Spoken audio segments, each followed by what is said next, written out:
Now, you're live. Hey, welcome to OnSet. Welcome to OnSet. I'm Daniel Norton. I was a Fat Albert for a second there. Hey. All right, make a big sandwich. So, welcome to OnSet. I am Daniel Norton. We're going to do some food photography today. People ask me a lot about food. It can be a fun thing to work on, whether if you're just shooting cool stuff that you made yourself, or if you want to, work for someone that has a food blog, or possibly restaurant, stuff like that. So this could be that. Now, cards on the table. You probably could if you had beautiful light coming through a window and a good phone, in a nice setting with your food. You probably don't need anything else. But if you want to do this in a way that you're going to want to do it for other people, especially, or do more customized stuff, we'll want to think about lighting. So today I'm going to talk about kind of the idea of using color and position of your light with your food to create different moods. And we're going to create a few kind of simple platings. We'll call them platings, even though that's what you say, plating. And we'll go from there. So the first thing I'm going to do is super simple. I'm going to do a cup of coffee because I think this is a good example of how we can show how things work together. So I've got this cup here. It's a white cup, and we're going to fill it with coffee. And we're going to light it up with the vibe that it's kind of like a kind of a warm, cabiny feel. I've got some wood here. Props and the like are going to be super important for this, right? You can do minimalist stuff, of course, and you can do overhead. By the way, I'm not going to, people are probably right now going, where's the overhead stuff? Probably not going to do overhead today. We'll see. Overhead stuff is interesting and very trendy, and you see it a lot, but the reality is that when you look at like real high-end food photography, it's usually not overhead. You want to think about food as in as the way people see it, right? So you want, people don't, I mean, I don't usually lean over my food like that, right? Maybe if I'm really hungry. But so you generally want to kind of come in from the front and have a bit of an angle to create something a little bit deeper and nicer. The overhead stuff is cool for just demoing things. People use it a lot for food demos. It shows, like how things are assembled and stuff, or ingredients. But for like an actual plate, you're generally going to want to have some kind of an angle from the front. Okay, so, I should mention that if you don't know already, I have a podcast, Adorama Avoice with Daniel Norton. You can find it on any of the podcast RSS feeds. Seth's going to put a link in the chat there. New episode every Monday. We talk about kind of the philosophy of being a photographer and some of the stuff beyond, beyond the technical. But, The anchor link. Yeah, the anchor link. So that's the easiest way is the anchor link. You guys can jump to whatever podcast platform you like from there. Okay. All right, so it's in the chat, guys. So I have these extra pieces of cedar panel board that I had in my house, and I'm just gonna put them here because I'm thinking about warmth, I'm thinking about color. So I want to do something, I want it to feel warm and smushy. So that inviting. So I'm going to use some wood. Wood's always a good option. There are other things, and we will mess around a little bit with some other things, but I just have these panels here. I'm gonna put them at a bit of an angle. What I'm going to try to do here is, this one's broken, so we're going to kind of deal with this as best we can. I'm going to place my cup so that I can see the logo on it. We can maybe this is going to be a brochure or an ad or something in a magazine for this place, which is called Old Mill Inn, which was a very nice place to stay, by the way. So maybe they're going to use it for that. So we've got this thing, we want to show that detail. And one thing I'm going to do here, too, is I'm going to use constant light sources for the most part. We'll see if we change anything. But I like using constant light with food photography. One of the reasons why is because the food's generally not moving, so you don't have to worry too much about your shutter speed. If you're doing things like splashes, that's something different. And maybe we'll do another video about splashes at some point. But if you're shooting something that's not moving, using constant lights can be nice, especially if you work with the crew. Right? If I understand, because I'm a photographer and I've been doing this a long time, how flash is going to affect everything. But if I have a stylist looking at this set and they see nothing here, they might not really understand where shadows fall, stuff like that. So the constant lights will definitely help them. And it's not uncommon to use constant lights for these things. So I have a data light and I've got a roto light that I'm going to use. I'm going to turn off this light over here. So what we're going to do is set up kind of a basic idea. This again is like kind of a warm, morning-ish vibe, right? So when you're staying at the cabin, and so what we're going to do is I'm going to take this rotolight. This is going to be effectively my backlight. It's going to set the tone. This light here, this is the EOS 2. It can be multiple, like different colors. It's a RGB W light.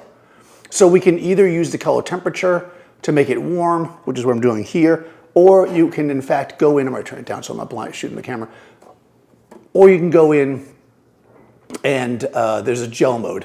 So they've got some pretty cool gels in here. This is what I'm probably gonna use, not purple. Okay, I'm gonna go to one of the oranges and I'm gonna work my way through the oranges to find something. Nope, that's red. Oh, gold amber is nice, right, like that? That might be nice. That might be a little much, we'll see. Let's see, apricot's nice. Oh, nectarine, I love nectarines. So let's go with nectarine. I'm gonna backlight my subject. Almost always with food and product, you want to start with a backlight. It's generally a good way to do it. And we want to think about the height of our light at this point, right? If we put our light real low, that's basically your horizon, right? Like when does the light ever come in? Like last week we were doing a scene, right? And we had the light kind of low scooping up on the wall like there was headlights coming in. Now we want it to be the sun, but it's the morning sun. So we want it to be, you know, at an angle, but relatively low. It's got some warm feel to it. So I'm going to kind of start. Apparently I pressed the wrong button. Now we're on the red sun. We're on, all right, well, that's what happens when you have a touch screen, I guess. All right, so we'll start with nectarine. It's at 41%. I'm gonna go up to about 80%, I think. Okay, we'll start there. What percent I'm setting it at is really just kind of arbitrary because I've used the light a bit and I kind of have a feel for what it's gonna be. So we'll set it here to start. I'm gonna get a general setup and then we're gonna put coffee in the cup. All right, so let me show you through my camera what we got. There we go. Okay, so you can see, because I'm lighting this product much brighter than the space around, basically the rest of the room goes into darkness, right? We've got this, and I've used the broken wood as kind of a bit of a shape in the back to create a negative space. I'm just gonna get a better composition here. Again, I've got a position like I might look at the coffee. I'm gonna put it over here, let the shadows lead me through. Now you're probably looking at that and going, I can't read that logo at all, Daniel. Well, as you know, the more light you use, the more you get paid. So we're just starting. This is an 85mm lens, by the way. I'm set at 1/60th of a second, f4, 100 ISO. f4 is pretty decent, so I get enough detail here. We might go, the reason why I'm using my 85 is because I want to be able to open up in some of these shots and go real shallow depth of field. People like that. So, you know, give the people what they want. Okay, so now we want to light up the logo. Here, what we're going to do is, there's lots of different ways we could do it. We could take a reflector, which was what I was going to get, and then I didn't get one. So let me get a reflector. Stand by. I should probably like sing a song or something when I go off the set for a second so people know I'm actually here. I don't know what kind of, see if there's any songs that somebody wants me to sing. Some kind of, maybe a lullaby or something from, you know, Ozzy Osbourne. Okay, so I'm going to take the reflector board and I'm going to bring it in. And that's not terrible. Not terrible, but we want our light to be more organic. We want it to feel more kind of interesting and natural. And like I said, more lights, more money. So I'm going to bust out my data light over here. This is a DLED 7. It is a focusable light with barn doors. You've probably seen me use this before with a projector to get really tight. Well, I don't think we need to do that. I think a barn door is probably fine here. So I'm going to throw this guy on, and it's not going to look good at first, of course, as always. So we're going to throw it on, and we can see that the light's kind of flying everywhere. It's got a little bit of a warmth color, but it doesn't really match the other. It's kind of just, the position's not good. Everything's basically bad. So first thing I'm going to do is worry about color. I'm going to come in and worry about color and exposure because it's too bright, first of all. I'm going to come in and I'm going to lower my exposure. Nope, that's the color. I'm going to lower my exposure. That's nothing, right? So there we go. Just a smidge of light. Boop. Okay. Now I'm going to make the color. That's all the ways on the cool side. I'm going to come back and kind of bring it so that it's a little bit warmer than daylight. So we got that. And now I'm going to really control where it falls because we've got some nice shape here, but it really feels like it's all over the place. So I'm just going to take my barn door and I'm going to shape the light. When you bring a barn door in, it often affects the exposure a bit, right? Because it's eating up the light. So we're just going to kind of move this around to get it where we want.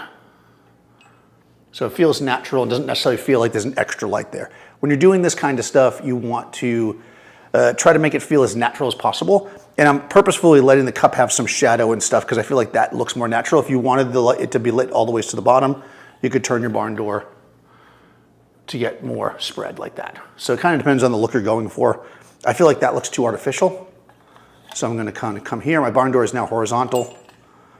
And again, because it's a constant light, I can just see it. I can see it. I'm going to look. I can look back on my screen. If you have a client there, they can be looking just the way you guys are looking. And we can see that we have a nice thing here. Now, let's put some coffee in this cup. Walking off the scene again. So I'm over here making a coffee.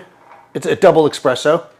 I like to go and grind the beans, and then no, I'm using it like a Keurig. So, all right, that's going to take a second. Any questions while we're doing this about any of the lights or how the philosophy we have going on here? Pretty quiet in that chat, actually. Pretty quiet in the chat. Uh-oh. That means I must either be giving you all the information or not any, right? There's no in between. Okay, so we're going to start here. I'm not going to add any other props yet because I want to see what this looks like, but we could prop this out a bit more.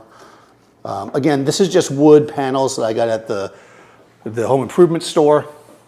I'm using a dado light for the accent, and I'm using the rhodolite with some apricot, kind of a little bit of warm for our basically our background light, which it really becomes the key light in a lot of ways. It's shaping everything. Waiting for that coffee to come. Boy, that's the longest 2 minutes of your life is when you're waiting for a coffee to arrive.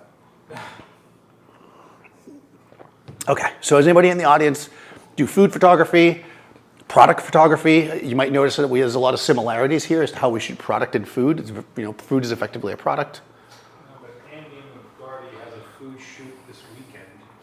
Oh. What they're shooting. Oh, what are you shooting, Andy? What kind of food? Ice cream cones? You're making Patty hungry. Oh, yes. Ice cream makes me hungry. Okay. Oh. Wow, the coffee's taking a long time. We're delaying it. We'll cut this part in post. Yeah. This is all going to go.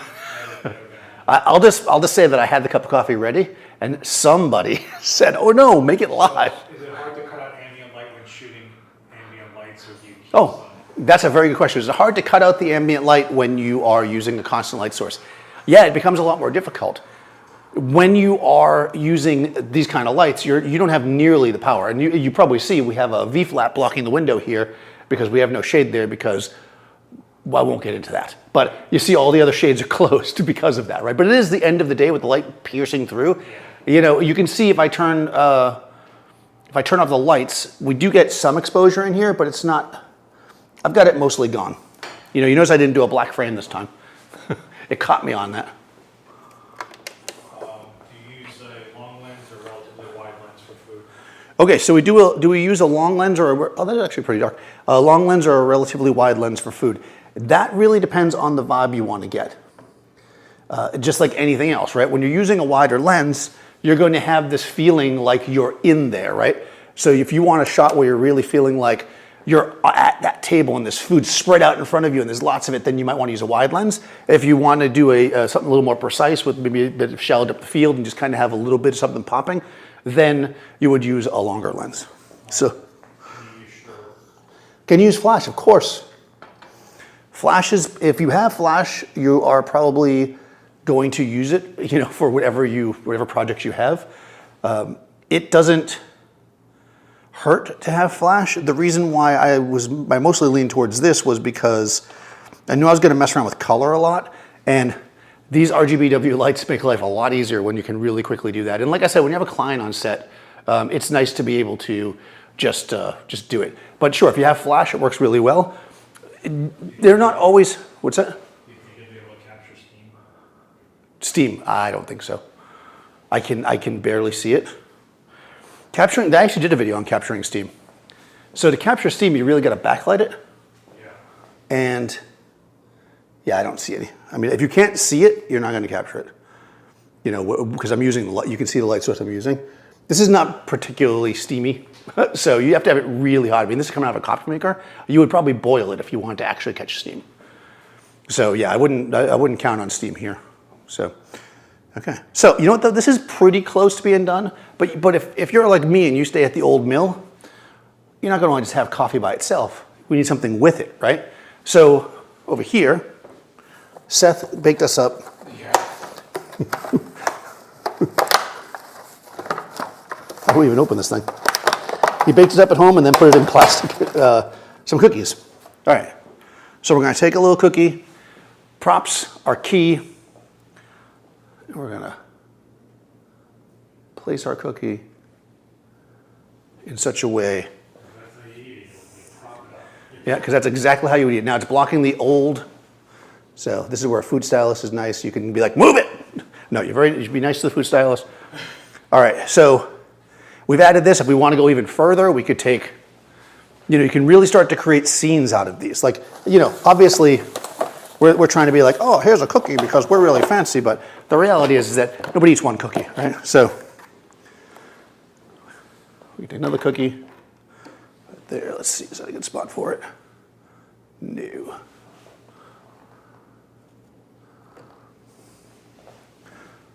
Yeah, we go like that.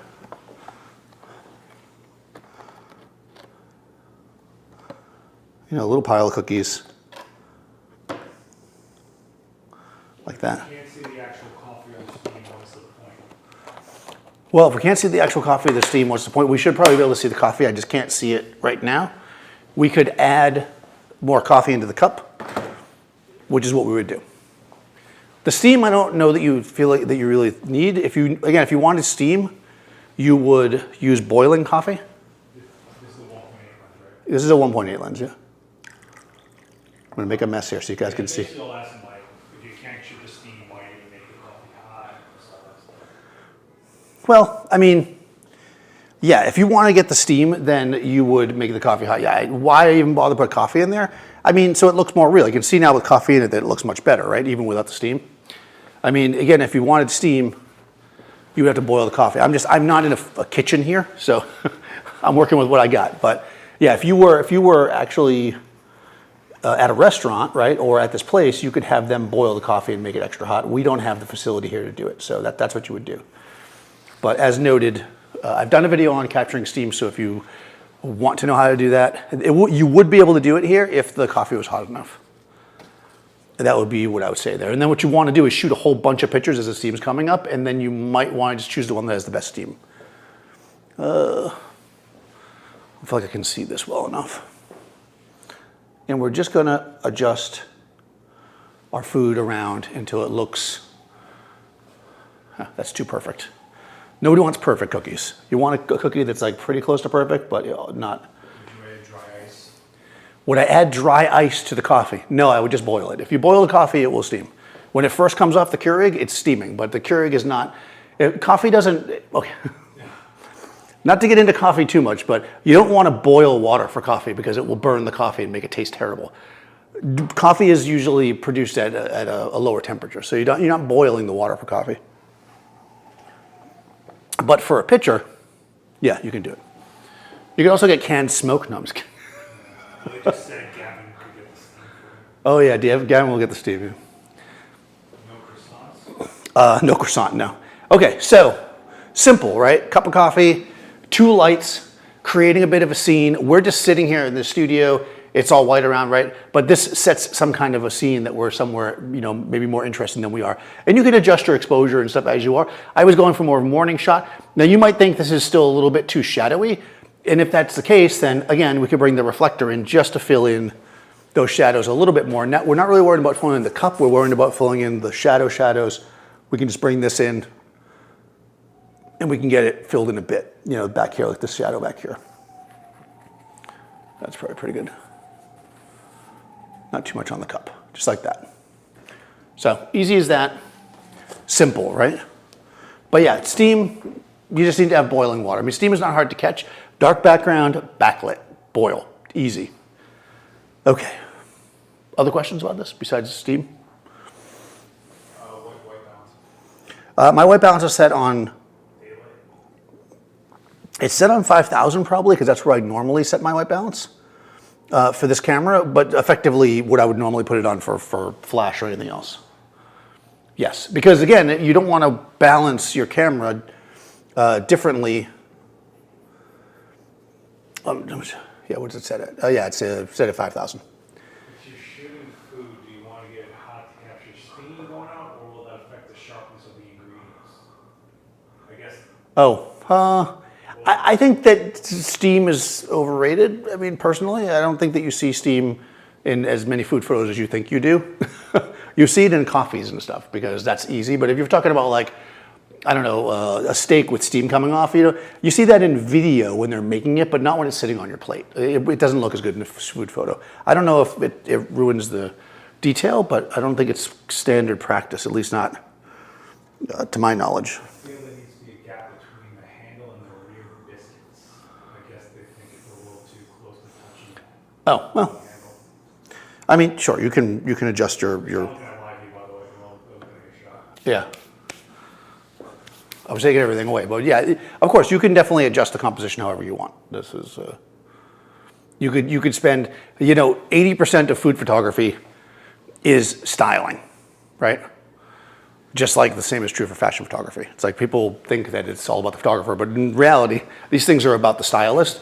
And it's about you just capturing the right vibe. How do you feel about specularity highlight on the mug? Oh, I'm glad somebody asked about that. How do I feel about the specular highlight on the mug? I'm glad somebody caught that. If something is reflective, you want to show specular highlights. Everybody is so obsessed with removing all highlights, things look fake. I did it purposefully, it's there. If you don't want to highlight like that, you just have to turn the handle basically, but I like the highlight of the mug, so I'm glad that you asked about that. Hey, we got somebody noticing, aha. Okay, so that is the cookies and the coffee that I will now drink. Okay, I'll put these cookies away. We'll give one to Seth later. That'll be his payment for the night. Yeah. All right. I get paid like a 5-year-old. Yep, exactly. Paid in cookies. Okay, so that's pretty easy. You could, if you also want to do a breakfast vibe. I also picked up a piece of fruit. So let's look at fruit and see what we can get there. I've got a ruby red grapefruit, and I've also got this this kind of almost like, well, not almost, it is blue, like a blue patterned tile set. And we're gonna see if this works. I've got a few other possible backgrounds, so this was just the first one I took out. But let's get our grapefruit, and I don't know where we're looking anymore, but let's get our grapefruit and overhead, okay. All right, I'm gonna get my grapefruit, and we're gonna make this work. I'm looking backwards as I go through this. Okay, so. Also, guys, I'm in a studio trying to control light to show you stuff for a demo, so I'm going kind of more or less darker backgrounds here. If we were in like an inn, right? You're actually in the place. If you were in the inn, you would probably let the background be what it was, right? You'd let it get bright back there. But obviously, I'm not going to do that here. All right, so let's do this grapefruit. All right, so I'm going to cut open this ruby red. Get it in my eye. It says it's a ruby red grapefruit. Oh yeah, it is. Oh, it's so little. Like a fat rind. Yeah, the rind is like, that's a rip-off right there. Yeah, right there. Go to that camera. This one? No, that camera. Yeah, rip-off. Okay, let me see if the other one looks better. I bought two. That's so funny. They're like armored. Yeah. Oh my God. No wonder why they were so inexpensive. All right. Well, excuse my discount. Click on the like. Yeah. I got it. All right, they got it. Excuse my discount. Wow, that is bad. That's pretty terrible. So. Oh my God. Yeah. Man. This is almost, yeah, it's basically like a tangerine inside of a grapefruit. They lied to you. Yeah, this is, okay, so this is not functional for us. If you were going to do, this kind of photography, you would. Why are they selling me lies? You would definitely want to buy a whole, like a bunch of them and check them first and stuff. Again, this is why styling is important. That's awful. Yeah, this is like probably the worst. But it's just, before we get too far away though, I just wanted to say like, what's cool about the grapefruit, the reason why I wanted to show it was exactly for that question, right? Specularity is key here, right? We want to show. Oh, what is the paper it's on? Okay, this is, God, I don't know if they sell this at Adorama, but it is, V-Flat World sells versions of it. V-Flat World sells something like this at Adorama. But it's basically a bunch of different backgrounds. I don't know if you can see that. Fake tabletops. This one's pretty cool. So, it just looks like, for the purpose of a photo shoot, I mean, if you walk in the room and you saw that, you'd be like, why do you have that there? But for a photo shoot, it looks like tiles. Good enough anyways. Okay, the reason why I wanted to show this, even though obviously this is not going to be great for photographing because Smell that from here. it's so delicious. Is it? It's You don't like grapefruit? covered up. It's a very insecure grapefruit. Yeah, exactly. I'm a little too close to focus with this lens. Okay, so That's like a full inch of rind. That is nuts. yeah, this rind is ridiculous. Okay, but what I wanted to point out here was exactly what we were talking about a second ago, which is specularity, right? And again, this is one of those situations where we want to use something that's a little bit punchier because we want that specularity in our grapefruit, otherwise we'll have no detail. A lot of times we create detail through shadow, but sometimes you create it through highlight, and that's what you would do in a grapefruit. Unfortunately, our grapefruit is terrible, so we no matter what I do to this grapefruit, it will not be nice. And what we could do here, again, this is where we're going to be more likely to use just a regular flat reflector because we don't want that big old shadow, right? Because it's a different mood. When you eat a grapefruit, you don't want a lot of shadow. You want shadow when you have your coffee because when you're drinking your coffee in the morning, you're like, okay, I don't want to be bothered. But with the grapefruit, you're sunny, you're like, grapefruit. So we'll skip the grapefruit. I'm glad I brought extra stuff. I'll eat that in a minute. Okay, so let's actually, it might be interesting to talk about shape and highlight is let's look at these little tomatoes. So I got these little tomatoes. They are super cute. They're cherry tomatoes with the little, on the vine. Man, when I had my apartment in Queens, I used to grow these out on the balcony. Not these exact ones, obviously, because they'd be bad by now. All right. So again, we've got something like cherry tomatoes, and we can see that they need highlight in order to give them shape. I'm actually going to move the position of this light to a little bit more of actually I'm going to go this way with it. We'll go a little bit more of a drop shadow.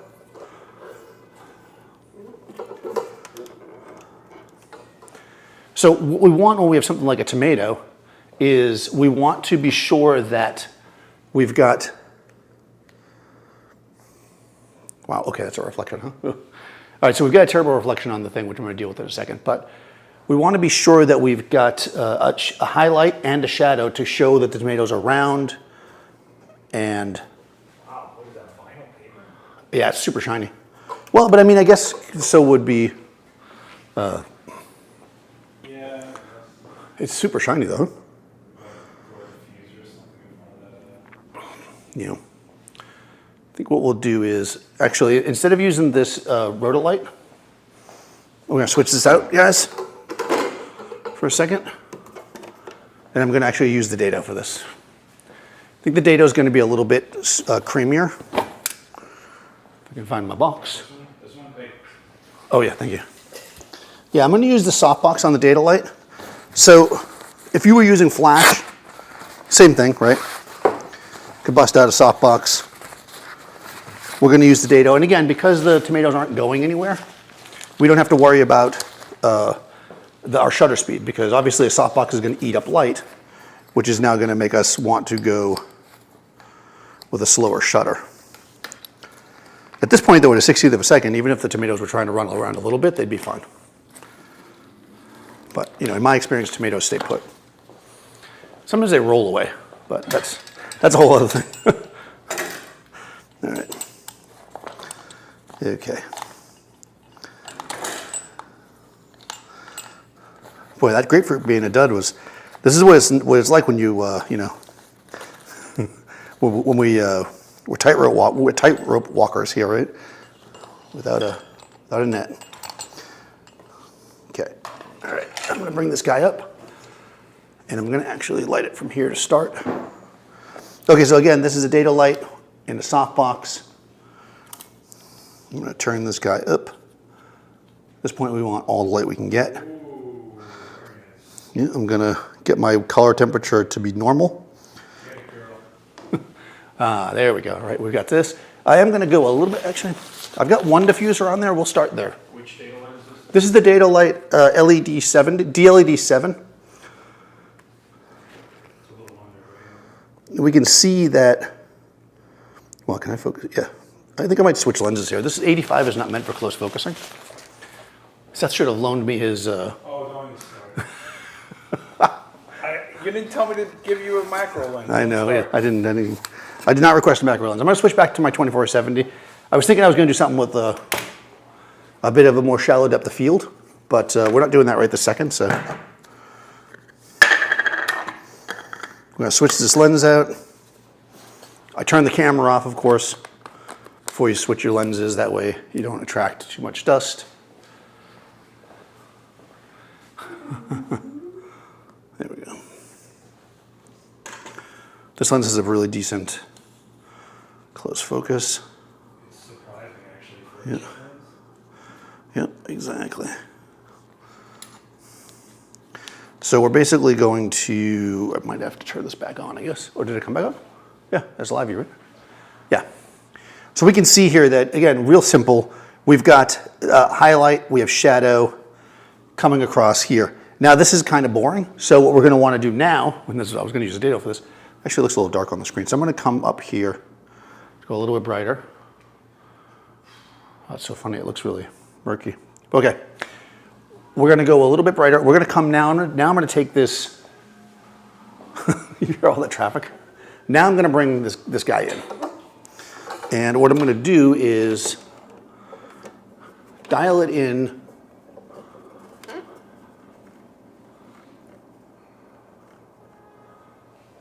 down, right? I'm turning it down. And what we're going to do is we're going to add a little bit of, nope, not red. Yeah. Nightclub. Nightclub vibe, bump, but a bump, but a bump. Okay. All right, we're going to come back in. I'm just going to go a smidge warm on this. We're going to bring this guy in. And this way we've got more of a fill lighting. And this is really simple. And this would be part of something else. We need like a salad or something. You know, but you can see that in order to create a shot where the tomatoes themselves look round, we want to have that highlight, we want to have that shadow, because if we don't have it, then it just looks like nothing, right? They just look like they're completely flat, which you don't want. Now, your highlight will always represent the reflection of the source of light, so be wary of that. But in this case, it's more or less a squarish round, and it kind of wraps around, so it looks pretty normal. If you have a weird looking light, like a long skinny light or something, you might get odd reflections in the tomatoes, so just be wary of that. And we can, of course, adjust however we want to create a better composition. And this is, you know, again, where a food stylist might come in. Okay, cool. But that's what we got there. And you can, you know, you could put like a mama tomato in the back if you wanted to. Like that. I'm looking at the thing there. Yeah, you know, you could definitely add, you know, stacks of these. I only have one tomato, so I can't do it. But you could do different stacks of tomatoes, but really simple stuff like that. And we're going to use these as a background element. What's it? I feel like something green back there. Like Yeah, something green would be nice. It's good. It's good if I had that. I have a pie. Would you consider focus stacking? Would you show you something like this? Would I consider focus stacking? I don't see the reason to focus stack for this. The reason why you focus stack is because you want to show every detail of a product, usually. I don't think that's really super appealing for food photography. But, I mean, if you want to do it, there's no reason not to. And I can also just close down the lens. At this point, I could very easily, you know, open up to like a second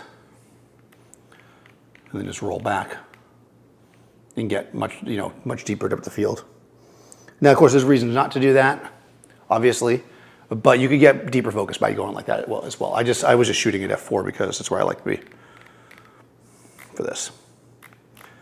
But no, focus stacking is, I feel like sometimes we learn these techniques, your high-speed sync, your focus stacking, and then it's just like, we just want to use them.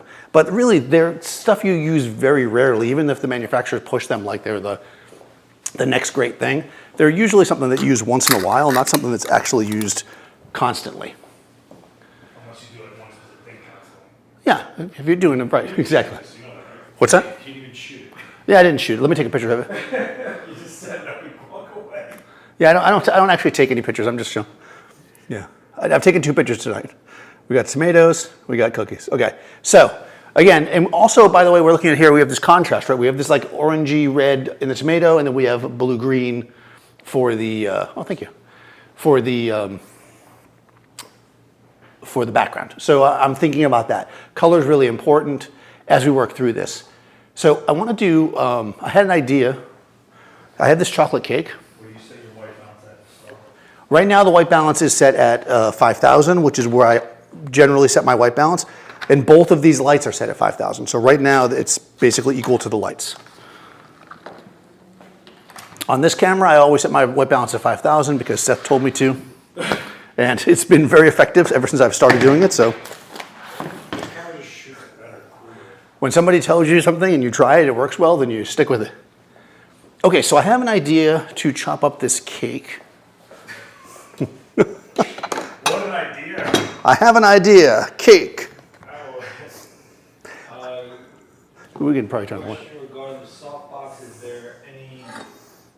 I have no idea what they're trying to say. Question about the softbox is a little unclear. Whoever typed that in, if you want to be more, maybe rephrase it. So I've got this chocolate cake because, you know, who doesn't get chocolate cake when they go to the store? I guess people that don't like chocolate cake. But. Is there any limitations using softboxes for flash versus constant lights because of heat generated? Okay, so is there any restriction because of heat? I would say consideration. Or consideration because of heat if you're using a constant light versus a flash?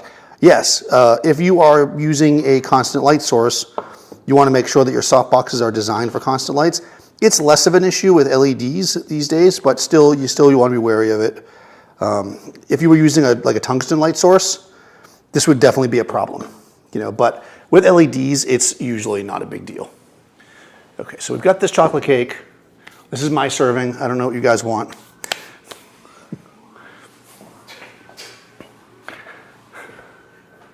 I'm just over here like putting food out. I'm like, here's the food. All right, so we got this chocolate cake. This is really kind of, okay, it's on a piece of plywood. The light is really bleh, right? So let's take this and let's make it something cool. What we want to do, I want to go a little darker with this. So again, I'm going to bust into this set of backgrounds. And I know there was one here that looked like kind of a darker wood. What's that? Yeah, go for it. Have it. Yeah, the cake looks good anyways. I want to. It tastes like there's some pudding in it. Oh, pudding cake. There's nothing wrong with pudding in the cake. All right, so I'm going to go with this like darker brown, I think. Kind of going with a brown theme here. By the way, I got these plates from this lady in Florida who was doing the art sale. They were her a wedding gift in her wedding in 1920 something. So they are antiques, just like me. Okay, so we're going to turn off the rotor light, and we're going to create something with a little bit more of a moody, dark vibe, right? Because I'm about to cough, and I can't remember how to mute this mic. Hopefully I muted right then. People can let me know if that muted. Okay, so we're going to create a bit of a darker vibe. I'm going to go with kind of a backlight here, kind of ripping across. Oh, let me turn the cake this way to pick up the edges. I know we're not seeing much yet, but we're going to work on this. This is like midnight yogurt in the fridge. Exactly. I'm basically doing the lighting that I do on people, but on cake. Okay. Well, I tell you, this vinyl stuff is not great for this. We are learning something. This brand, I think, is like a decade old. It's super shiny, but that's okay. We'll work with it. Okay, because I want to do kind of a darker vibe going on. Again, this is like, we're looking at an angle of like, if you were going to sit down and eat this cake, that's the angle that you'd be at, right? Like, oh yeah. And you know what I got? This is pretty exciting. This is going to be very messy. But I got powdered sugar. Oh, no. Oh yeah. We got powdered sugar. I have my little shaker.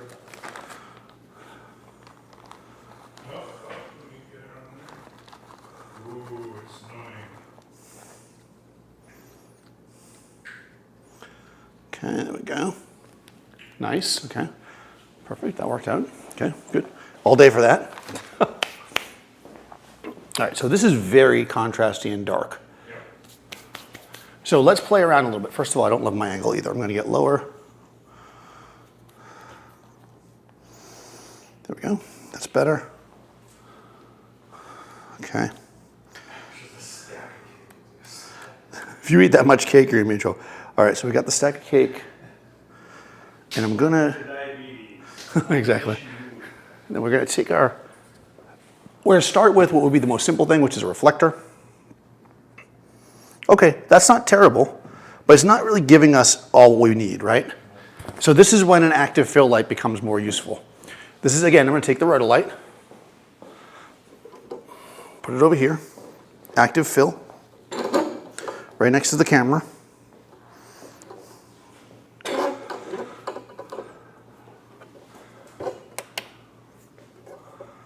Okay.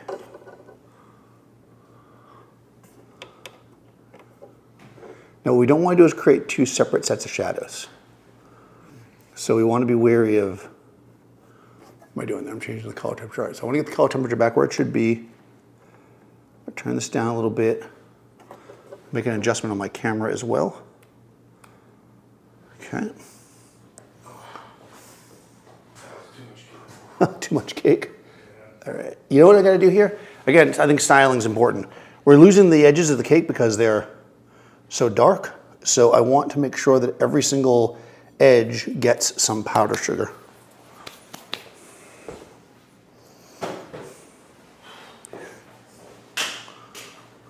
All right, this way we can see the edges of it. There we go. You see how styling makes a difference. Draw a little heart in the top of it. Okay, I didn't do that.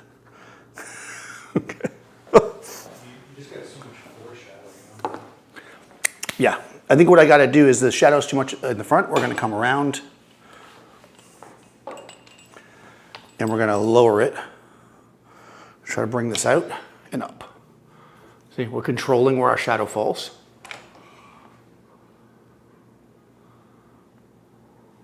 Okay. And this guy here is now going to be dialed up a little bit to fill in. Too much.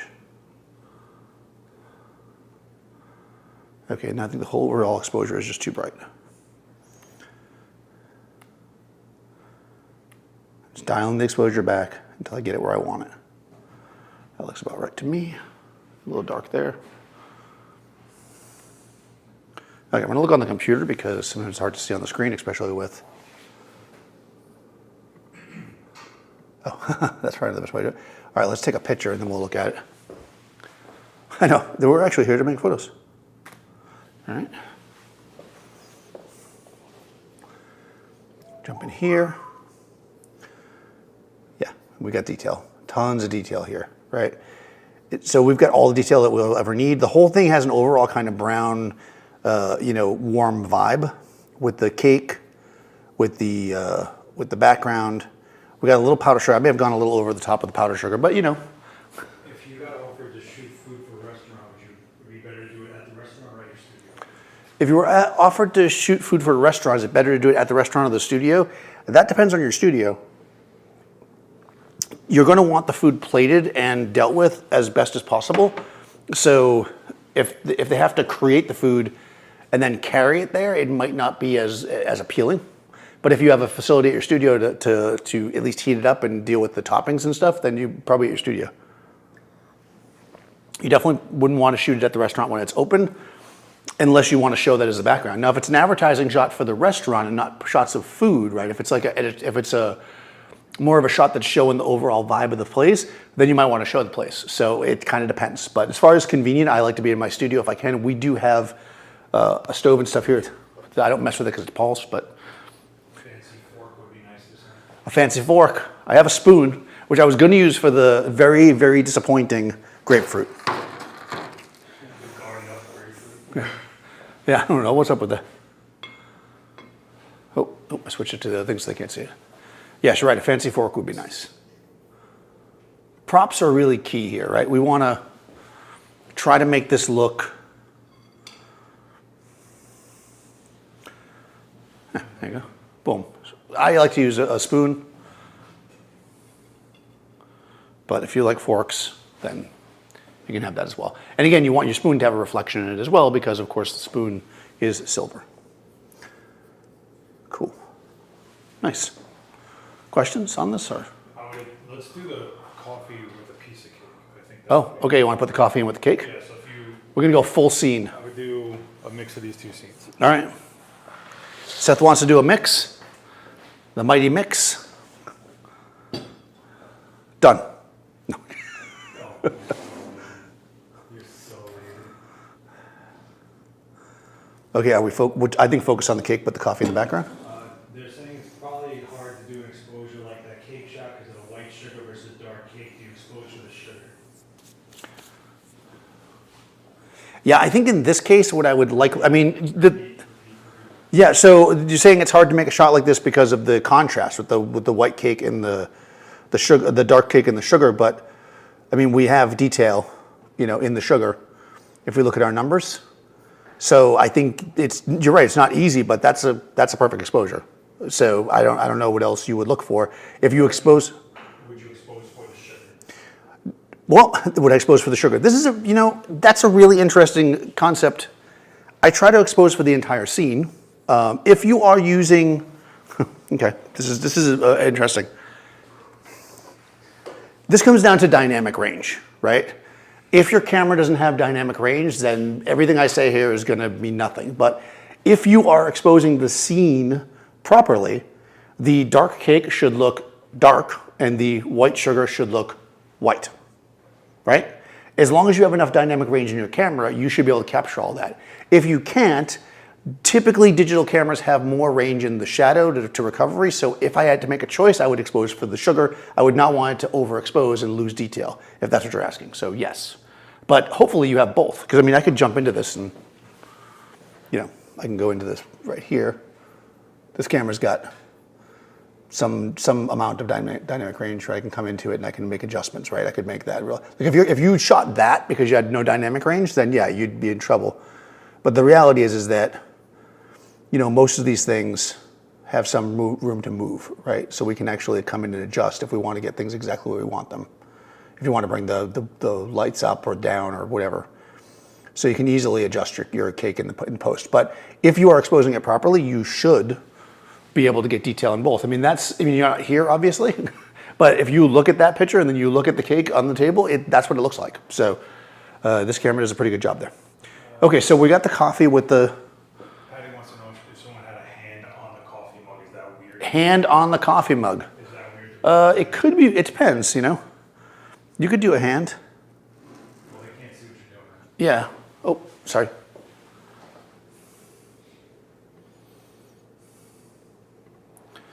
Yeah, you could take put a hand on a coffee mug like you're grabbing it. Hey there. I mean, I'd have to light it differently, obviously, because the light's coming from the back. But I don't really have very attractive hands. So, I mean, you could put it like this, a spoon. I mean, you definitely can make things more dynamic by doing that. But I don't know. If you have too much going on, there's this balance, right? You can have too much going on in a scene or not enough. So, if we want to, as noted before, since the coffee is especially not hot now, we're not going to have any steam. I'm not going to worry about getting the top of the coffee cup, right? That's a coffee cup. We can tell that's a coffee cup. I'm going to straighten this up because this whole thing's kind of off. I'm going to move this for a second. It's always nice to move a light out so you can really see what it does. Because sometimes when you're working on a set or you're watching one of these demos, you're probably like, that's just whatever. But you can see that this light is doing a lot in the front. So if we move this guy in, we put it where we want it so we can read the in. We take this, move it forward to get the light we want. I feel like here, there was a question about focus stacking. Here, I might want to go with a deeper depth of field because if this is my client here, right, I want to make sure that's in focus. Would you try to choose or create a cold room to get more visible steam? Jeez. Would you use a cold room to get more steam? I mean, I've never done that. I suppose that would work. I don't see why not. I think that seems like a whole lot of work. If you were trying to get steam out of somebody's breath, I would do that. But for a coffee, all you have to do is boil the coffee. So some people in the chat don't find these to be guess the purpose is like to make it look real or to make it look like more attractive. So, do you want to make it look more real or more attractive? It kind of depends on what you're looking for, I suppose. What you want to do is really have a food stylist to get it to look the best, right? But I suppose attractive comes down to depending on everybody's personal taste, right? So, I don't know. I mean, I don't think I would really eat this much cake, but I think it's fun, you know. And the idea is here, right? We're creating shape and light. You can style it however you want based on, you know, what you find to be the better way or whatever the style. That warmth from the back again. Yeah. Yep. Yeah, that's what I'm doing here. Okay, so here, I'm going to move this light to tungsten balance to get it a bit warmer. So I think the only way I'm going to be able to do that is either switch to lights, which I could do, or I could take this one. I don't want to get complicated. You start doing this on a live stream, it gets confusing to people. So having the vibe, like the warmth, like we had before, might be interesting. So I'm just going to swap these lights. We'll take this one. Simple as this. We're back where we started. I'm going to take this guy and put him on this side. This one on this side. And we're going to go back to our orange, or I guess apricot is what we were using before. Okay.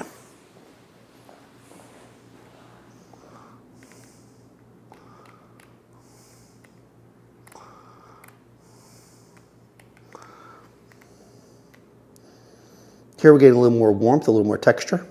I'm trying to get my exposure where I like it. I think what I'm going to do here is I might switch this front light back out away from the softbox because this might be too flat. So we're going to take the softbox off the dado and just go with more of like a harder light. I'm also going to make it a little bit less warm because currently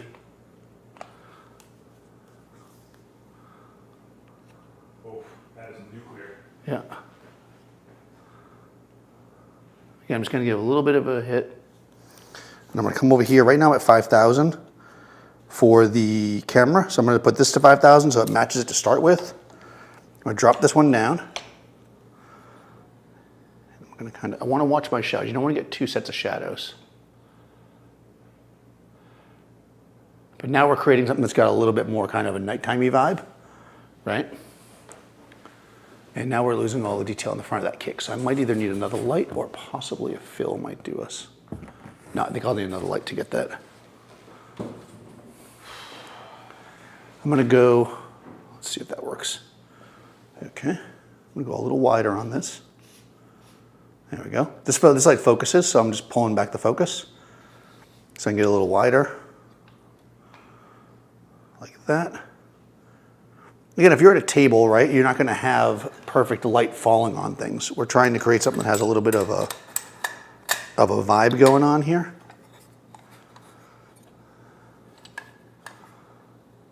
So I'm kind of coming in here. Maybe like a subtle card in front. Fill card? Like, yeah, we need a small one. That's wouldn't get lost. Or sneak it around the other side so it hits from the backlight, like between the cup and the. What, this? No, the spoon. Move it to the. Oh yeah, the spoon. Yeah. Yeah, I'm trying to get the exposure on the cake first. The spoon is kind of, but yeah, okay. Yeah, the spoon is. I put it between the cup and the. I put it at 12 o'clock. Yeah. We're not going to get any light inside the spoon from here, unfortunately, because of the angle. So we go this way, I suppose. I'm trying to think of how you'd put the spoon down if you were. Yeah, like that, I think. Yeah. And it leads in, right? Yeah, it'd be nice if there was like a reflection inside the spoon. This might do that. Yeah, there you go. You can see how that added that little bit of reflection inside the spoon and a little fill on the cake. There you go. Now we created something that's got a little more flavor to it. Flavor. Okay. I also closed down to 6.3 because I wanted to kind of balance out my depth of field a little bit here. You still can't, it's not tack sharp on the old mill, but you can definitely read it, right? Here we're sacrificing a little bit of detail on the dark to get a little bit more of a mood. You know, it's all kind of like a balance here of how we want to do this. So it depends on what you're looking for. This has got a little more, probably more flavor than the other one, but not as much detail. See if I can pull back some of that dark detail. Yeah, so like I said, dynamic range is important, right? We can come in here and pull that back. And then we can come in here. Can a snooted light be used in this shot? A snooted light. I would not use a snoot here because a snoot is such a very specific thing that I feel like maybe it's just because I've been a photographer for so long, it just always looks so obvious to me. So unless you really want an obvious spotlight, I would not use a snoot. A grid maybe if you didn't have barn doors. But barn doors are so useful because they really allow you to kind of move the light around a lot. This, this rotolight's good because it's just a big blast of light that can change the color, but it doesn't have a whole lot of shaping with what I've got. They do have some other accessories for it, but I don't own them. But the data light is really giving us our kind of shape and flavor, right? And so that's the closest thing. Like if I turn it off, we see we have that, right? So we have this overall sweep of light with the rota, and then this gives us that. We're sitting at a table and there's something kind of bringing in that extra light to us. And you could add more light if you really wanted to. Another light just kind of kicking in on the cake might be good, but I think as it stands for flavor-wise, I think this kind of works pretty well. And again, this is just the reflector giving us something in the spoon, and you can decide how much or how much little of that you want. Are you inviting? No, no. I'm like, man, that light's like solid. It's not moving. It's not moving. Yeah, so we can see, so let me do that again, sorry. So if we turn the data off, you can see what it's doing, because again, this is just, that's like your room light, right? And then, and really, like if you were sitting in this room, like I can kind of see that cake. If I was in a restaurant, this might be what it would feel like, but that doesn't give us what we want, right? So this thing here, with the barn doors and kind of being twisted off a little bit, gives us a little bit kind of organic feel, but that spoon is kind of dying. So adding a little reflection in the spoon, and also a little fill on the cake helps a lot. So a lot of small things come in to create a single thing here. And again, if you wanted to do a focus stack because you wanted that to be in focus, you could do that, or I could close down even more. I don't think that would really be that big of a deal. You definitely could do that. Cool, any other questions at this point? I'm gonna do a one with a deeper depth of field. 4, 5, 6, 7, 8. 4, 5, 6.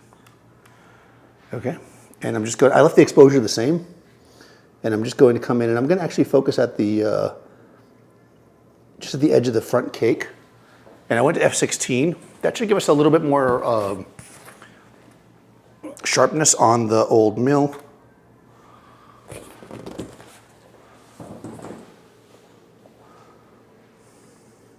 Yeah. So now we're f16. We've got a little bit more detail there. And we've got the, and again, because we're going a little more organic with the light, we don't have as much detail in the chocolate cake, but it's there. I mean, you could bring it back by doing some tweaking to your exposure, because you can see right here that there's detail in that cake. And as Seth noticed, there's like some pudding in there or something. So, questions, thoughts, concerns? Concerns. Somebody wants to volunteer to be the food stylist next time? I think this stuff is subjective, so they're like talking about they like the shots. Yeah, well, of course, everything is going to be subjective, right? If you like to have more organic shots, then then this might work for you. If you like it to be more flat, then you could bring more light in. You could shoot overhead, like I said, which is kind of popular now. But this all becomes just like anything else, like a portrait or a fashion shot. It's all going to be your vision. The idea here is just to take the tools and see how you can use them, using one main light to kind of bring in the overall shape or the overall vibe to the shot, and then 1 or 2 additional lights to kind of add detail and where you need it in nuance. That's really what we want to do here. All the rest of it is how you want to place the food and what you want to eat. Two people have asked for a cherry on the cake. I do not have a cherry. You have a cherry tomato. I do have a cherry tomato, but that is weird. Flash of color. Right. I don't know about that. I feel like, speaking of personal opinions, there's this certain level of thing that I'm just going to add and I'm going to call cheese ball. And I feel like every photo book that wants to teach you stuff is gonna tell you to throw one little splash of color in there. But the reality is that this is a warm scene, right? It doesn't need anything. And in fact, if you put an actual tomato on, cherry on there rather, it would be more kind of warm and neutral anyway. So it's not like you're, this like splash of color thing doesn't, yeah, no. There you go. There's your tomato on top. It looks like a clown nose. It does look like a clown nose.